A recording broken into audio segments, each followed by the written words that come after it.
200। यहाँ एक गरीब किसान और एक समझदार बंदर की कहानी है। गरीब किसान और नटखट बंदर। एक गांव में रामू नाम का एक बहुत ही गरीब किसान रहता था। उसके पास जमीन का एक छोटा सा टुकड़ा था जिस पर वह कड़ी मेहनत करता था, लेकिन फिर भी उसके पास मुश्किल से 2 वक्त की रोटी का जुगाड़ हो पाता था। एक दिन जब रामू अपने खेत में काम कर रहा था, उसने देखा कि एक बंदर पेड़ से गिरकर जख्मी हो गया है। रामू दयालु था। उसने बंदर को उठाया, उसे पानी पिलाया और उसके घाव पर मरहम लगाया। बंदर जल्द ही ठीक हो गया और रामू के साथ ही रहने लगा। कुछ दिनों बाद गांव में भारी सूखा पड़ा। सभी की फसलें सूख गईं और रामू के पास बोने के लिए बीज तक नहीं बचे। तभी उस बंदर ने रामू का हाथ पकड़ा और उसे पास के जंगल की एक पुरानी गुफा में ले गया।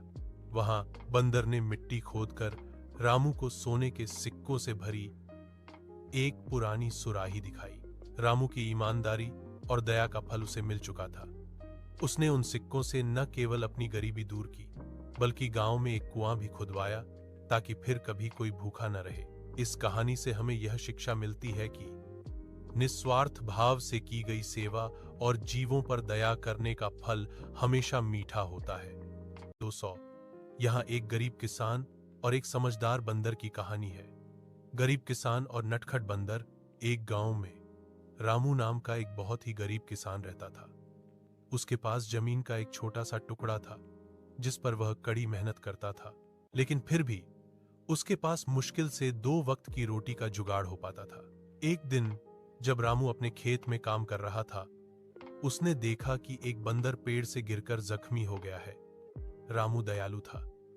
उसने बंदर को उठाया, उसे पानी पिलाया और उसके घाव पर मरहम लगाया। बंदर जल्द ही ठीक हो गया और रामू के साथ ही रहने लगा। कुछ दिनों बाद गांव में भारी सूखा पड़ा। सभी की फसलें सूख गईं और रामू के पास बोने के लिए बीज तक नहीं बचे। तभी उस बंदर ने रामू का हाथ पकड़ा और उसे पास के जंगल की एक पुरानी गुफा में ले गया। वहां बंदर ने मिट्टी खोदकर रामू को सोने के सिक्कों से भरी एक पुरानी सुराही दिखाई।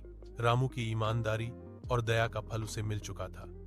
उसने उन सिक्कों से न केवल अपनी गरीबी दूर की, बल्कि गांव में एक कुआं भी खुदवाया ताकि फिर कभी कोई भूखा न रहे। इस कहानी से हमें यह शिक्षा मिलती है कि निस्वार्थ भाव से की गई सेवा और जीवों पर दया करने का फल हमेशा मीठा होता है।